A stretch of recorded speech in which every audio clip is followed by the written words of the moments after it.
Hello അസ്സലാമു അലൈക്കും dear students. നമുക്ക് മോഡൽ എക്സാമിന് ചോദിച്ചൊരു ക്വസ്റ്റ്യൻ ആയിരുന്നു. ഒരു തർജ്ജമത്ത് തർജ്ജമത്ത് എന്ന് പറഞ്ഞാൽ അറബിയിൽ പറഞ്ഞാൽ ട്രാൻസ്ലേഷൻ അല്ല, തർജ്ജമത്ത് ഷായർ എന്നൊക്കെ പറഞ്ഞാൽ പ്രൊഫൈൽ എന്നാണ്, തർജ്ജമത്തുൽ ഹയാത്ത് എന്ന് പറഞ്ഞാൽ കേട്ടോ.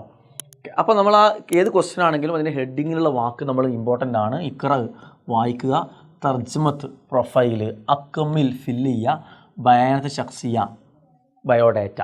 അപ്പോൾ ബയോഡേറ്റ ഫില്ല് ചെയ്യാനാണെന്നുള്ളത് വായിച്ചാൽ മനസ്സിലാവും, ഈ ക്വസ്റ്റ്യൻ കണ്ടാലും മനസ്സിലാവും. ഇപ്പോൾ നിങ്ങൾക്ക് പബ്ലിക് എക്സാം തിങ്കളാഴ്ച വരുന്ന ക്വസ്റ്റ്യൻ ഒരു പക്ഷേ ഈ പാരഗ്രാഫ് ആയിരിക്കില്ല, പക്ഷേ ഹെഡിങ്ങിൽ ഈ പറഞ്ഞ വാക്കുകളൊക്കെ ഉണ്ടാവും.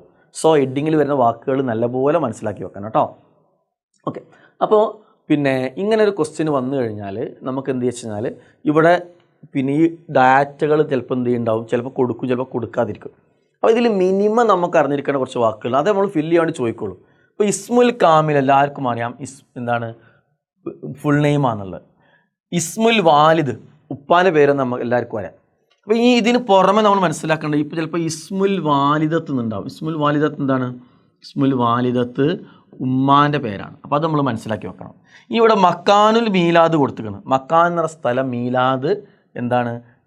ജനിച്ച സ്ഥലമാണ് അല്ലേ.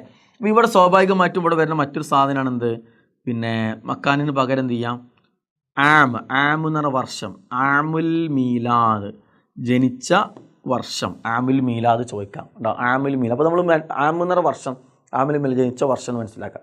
ഇനി ഇത് രണ്ടുമല്ല, ചിലപ്പോൾ എന്ത് ചെയ്യുന്നവരോ താരീഖുൽ മീലാദ് എന്ന് ചോദിക്കും. താരീഖ് ഡേറ്റ്, താരീഖു അൽ മീലാദ്, താരീഖ് മീലാദ് എന്ന് പറഞ്ഞാൽ ഡേറ്റ് ഓഫ് ബർത്ത്. അപ്പോൾ ഡേറ്റ് ഓഫ് ബർത്ത് ചോദിച്ചാൽ നമ്മൾ എന്ത് ചെയ്യണം, ആ സ്ഥലം, ആ ഡേറ്റ് ഓഫ് ബർത്ത് മുഴുവൻ ഉണ്ടാവണം. 1961 ഡിസംബർ 5 അങ്ങനെ കറക്റ്റ് ഡേറ്റ് ഉണ്ടാവും ചിലപ്പോൾ കേട്ടോ.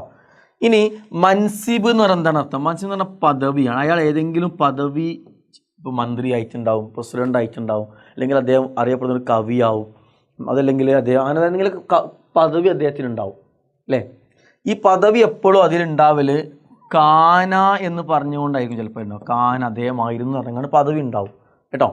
ഇനി മറ്റൊന്ന്, ഇവിടെ ഇപ്പോൾ ഈ റുബാഇയാത്ത് വൽ കലിമുലും, അപ്പോൾ ഇത് ആൻസർ അല്ലേ, ഇവിടെ കൊടുത്തത് കിട്ടാൻ ഈ സാധനം ഇവിടെ വന്നിട്ട് നോക്കണ്ടോ. റുബാഇയാത്ത് കലിമുൽ മൽനൂമ എന്നൊക്കെ വന്ന ഇവിടെയാണ്, ഇവിടെയാണ്. അതെന്താണ്? മുഅല്ലഫാത്താണ്. അപ്പോൾ നമ്മൾ അടുത്ത് മനസ്സിലാക്കേണ്ട വാക്കാണ് അൽ മുഅല്ലഫത്ത്. മുഅല്ലഫത്ത് എന്നല്ല, മുഅല്ലഫാത്ത് തന്നെ വന്നിട്ടുണ്ട്. മുഅല്ലഫാത്ത് എന്ന് പറഞ്ഞാൽ എന്താണ് അർത്ഥം? മുഅല്ലഫാത്ത് എന്ന് പറഞ്ഞാൽ കൃതികൾ, ബുക്കുകളാണ് മുഅല്ലഫാത്ത്. ഇതും ഏറെക്കുറെ എല്ലാവരുടെയും ഉണ്ടാവും കേട്ടോ. ഇനി ഏറ്റവും ലാസ്റ്റ് മിക്കവാറും വരുന്നത് ഇവിടെ ജനിച്ചതിനെ കുറിച്ച് പറയുകയാണെങ്കിൽ അധികം മരണപ്പെട്ട മരിച്ചതിനെ കുറിച്ചിട്ട് വരും. അതിനെന്താ പറയുക? അതിന് വഫാത്ത്. അപ്പം ഇന്ന് ചോദിക്കുമ്പോൾ എന്താണ്? ആമുൽ വഫാത്ത്. വഫാത്ത് എന്ന മരണം അല്ലേ, വഫാത്ത് മരണം. അപ്പോൾ ഈ മരണത്തിൻ്റെ ഈ പാരഗ്രാഫിൽ പറയൽ തൂഫിയ എന്ന് പറയണ്ട. തൂഫിയ എന്ന് പറഞ്ഞ സെൻറ്റൻസിലാണെന്നുണ്ടാവുക വഫാത്ത് ഉണ്ടാവുക. ഇതിൽ പോലെ നമുക്ക് ചിലപ്പോൾ മക്കാനും എഴുതാം കേട്ടോ. മക്കാന് സ്ഥലം, മക്കാനുൽ വഫാത്ത് എന്ന് എഴുതാം. മക്കാനുൽ വഫാത്ത് മരിച്ച സ്ഥലം എന്നും ചിലപ്പോൾ ചോദിക്കാം, എന്തും എഴുതാം. ഇവിടെ നിന്ന് ലാസ്റ്റ് തൂഫിയ സ്ഥലം പറഞ്ഞത്, തൂഫിയ ഷായർ വർഷമാണ് പറഞ്ഞത്, സ്ഥലം പറയണ്ടോ ഇല്ല. അപ്പോൾ വർഷം പറഞ്ഞുകൊണ്ട് ആമുൽ വഫാത്ത് പറഞ്ഞുകൊണ്ട് എന്ത് ചെയ്യുക, ആ വർഷം എടുത്ത് എഴുതാം. ഓക്കെ, അപ്പോൾ ഇസ്മുൽ കാമിൽ എന്ന് പറഞ്ഞിട്ട് മിക്കവാറും ഈ പാരഗ്രാഫിൽ ഫസ്റ്റിലുണ്ടാവും അയാളുടെ പേര്. നമ്മളാ പേരുണ്ടാവും, ജമീലു സിദ്ദിഖ് സഹാബി. ആ പേര് നോട്ട് ചെയ്യുക. ആ പേരെടുത്തിട്ട് നമ്മൾ എന്ത് ചെയ്യുന്നു, അപ്പോൾ ഇതിൻ്റെ ആൻസർ കിട്ടി. ഇസ്മുൽ വാലിദ്. അപ്പോൾ പറയുണ്ടാവും അല്ലേ, വുലിദ ജനിച്ചു. അപ്പോൾ ഈ വാക്ക് നോട്ട് ചെയ്യുക, വുലിദ എന്ന് പറഞ്ഞാൽ ജനിച്ചു എന്നാണ് അല്ലേ. ബി ബഗ്ദാദ്, ബഗ്ദാദിൽ. അപ്പോൾ ബി എന്ന് പറഞ്ഞ സ്ഥലം പറയുണ്ടാവും എപ്പോഴും, ബി എന്ന് പറഞ്ഞ സ്ഥലം. അപ്പോൾ മക്കാന് മീലാദ് ഏതാണ്? ബഗ്ദാദാണ് അല്ലേ, ബഗ്ദാദാണ് സ്ഥലം അല്ലേ. ബി എന്ന് പറഞ്ഞ സ്ഥലം പറയുണ്ടാവും.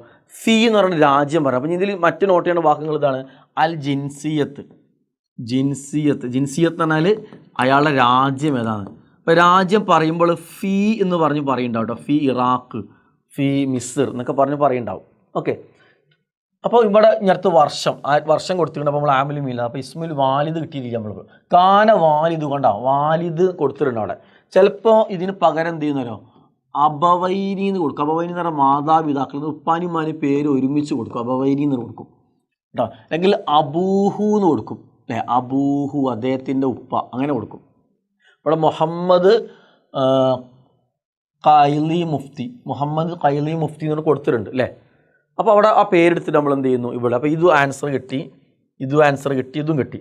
ഇനി നോക്കാം നമുക്ക്. കാന ഉണ്ടോ, കാന അദ്ദേഹമായിരുന്നു ജമീൽ സിദ്ദീഖ് സാവി ഉസ്താദല്ലി അദബുൽ അറബി, ഉസ്താദല്ലി അദബുൽ അറബി ഫി മജ്ലിസി അൽ മആരിഫ്. ഈ സെനസ് മുഴുവൻ എടുത്ത് എഴുതാം. മൻസിബ് കാന എന്ന് പറഞ്ഞുകൊണ്ട് അയാളെ പേരാണ് വേണം ഒഴിവാക്കാം. കാന എന്ന് പറഞ്ഞുകൊണ്ട് വരുന്ന സെൻറ്റൻസ് നിങ്ങൾ അതേപോലെ എടുത്ത് നിങ്ങൾക്ക് എന്ത് ചെയ്യാം, ഇവിടെ എടുത്ത് മുഴുവൻ എഴുതാൻ ശരി. അതിൽ നിന്ന് വേണമെങ്കിൽ കുറച്ച് ഷോർട്ടാക്കിയിട്ട് എഴുതാം, പക്ഷേ ഇത് ഫുൾ ആൻസർ തന്നെയാണ്. അപ്പോൾ ആ സെൻറ്റൻസ് അതേപോലെ എടുത്ത് എഴുതാം. മൻസിബ് കേട്ടോ, എപ്പോഴും കാന എന്ന് പറഞ്ഞ് തുടങ്ങുന്ന അദ്ദേഹത്തെക്കുറിച്ച് പരിചയപ്പെടുത്തുന്ന സെൻറ്റൻസ് ഉണ്ടാവും. ഇനിയോ റുബായിയാത്ത് നമ്മൾ എഴുതി, ആമുൽ വഫാത്ത് അല്ലേ 1936 അത് നമ്മൾ എടുത്ത് എഴുതി കേട്ടോ. ഇങ്ങനെ വളരെ ഈസി ആയിട്ട് ഇവിടെ ജിൻസിയത്ത് ചോദിച്ചാൽ രാജ്യം ഏതാണ്? ബഗ്ദാദ് ഇറാഖാണ് അല്ലേ, ഇറാഖാണ് ജിൻസിയത്ത് രാജ്യമായിട്ട് വരിക. അപ്പോൾ ഈ ഞാൻ എഴുതി അഡീഷണൽ തന്നിട്ടുള്ളൊക്കെ പ്രധാനപ്പെട്ട പോയിൻറ്റ്സ് ആണ്. ഇതെല്ലാത്തിലും നമുക്ക് ഉപകരിക്കുന്ന ക്വസ്റ്റ്യനാണ്. ഈ രീതിയിലായിരുന്നു നമ്മൾ എക്സാമിന് എന്ത് ചെയ്യേണ്ടത്, കഴിഞ്ഞ മോഡൽ എക്സാമിന് ആൻസർ ചെയ്യേണ്ടിയിരുന്നത്. ഓക്കെ, ഇത് മനസ്സിലാക്കിയാൽ ഇതേപോലത്തെ ക്വസ്റ്റ്യൻ ഇനി വന്നാൽ നമുക്ക് എന്ത് ചെയ്യാൻ പറ്റും, ആൻസർ ചെയ്യാൻ പറ്റും. അപ്പോൾ ആ രീതിയിൽ ആൻസർ ചെയ്യുക. All the best. അസ്സലാമു അലൈക്കും.